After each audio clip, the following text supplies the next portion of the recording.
في الفيديو دوت هتكلم معاك فيه عن البودكاست.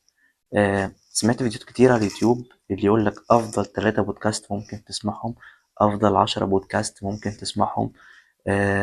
ما تجبرش نفسك انك تسمع حاجة معينة حد بيقول لك عليها، لان البودكاست فكرته الاساسية هو انت عايز تسمع ايه.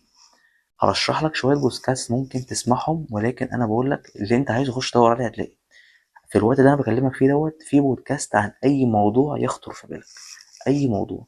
سرش انت على نص المنصات، سواء على اليوتيوب، سواء على سبوتيفاي، سواء على اي منصة عندك، اكتب بودكاست هيطلع لك بودكاست عن اي حاجة انت عايزها. هرشح لك دلوقتي شوية بودكاست وهسيب لك كده كده لينكاتهم في التعليقات ان شاء الله عشان توصل لهم اسرع. بص، في المرتبة الأولى هتلاقي بودكاست أحمد أبو زيد دروس أونلاين. حقيقي قناة متنوعة جدا. أحمد أبو زيد بيستضيف ناس في مجالات مختلفة: برمجة، لغات، تكنولوجيا، ماركتينج. بص، بيقدم لك في كل مجال. حرفيا هو عمل طفرة. بيستضيف ناس وهو ساعات بيتكلم، فحرفيا بودكاست غني لو انت حابب تسمع عن حاجات متنوعة وتفيدك. رقم 2 بودكاست وعي، اللي بيقدمه أحمد عامر وشريف علي وحازم الصديق.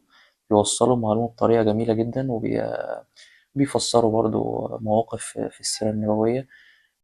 المهم بقى إن هو بيوصلك المعلومة بطريقة بجد مش هتطلع من دماغك، المعلومة مش هتطلع من دماغك. رقم 3 برضو من البودكاست الجميلة جدا قناة فنجان. قناة جميلة جدا. كانت أشهر حلقة فيها حلقة كيف تنجح علاقات مع ياسر الحزيمي. كانت حلقة من أمتع الحلقات اللي ممكن تشوفها. هي طويلة جدا، 3 ساعات. دخلت موسوعة جينيس. سمعت في العالم كله. حرفيا انت بتطلع من الحلقة انت عارف تدير علاقاتك ازاي، سواء علاقتك مع اصحابك، مع اهلك، مع زوجتك، مع خطيبتك. انت عارف انت بتتعامل ازاي مع كل شخص من دول. ما تنساش بقى طبعا في الاخر قناة اخوك ياود بودكاست. يعني ممكن القناة لسه مش قوية الى حد ما، ولكن انا واحدة واحدة فاهمني بطور.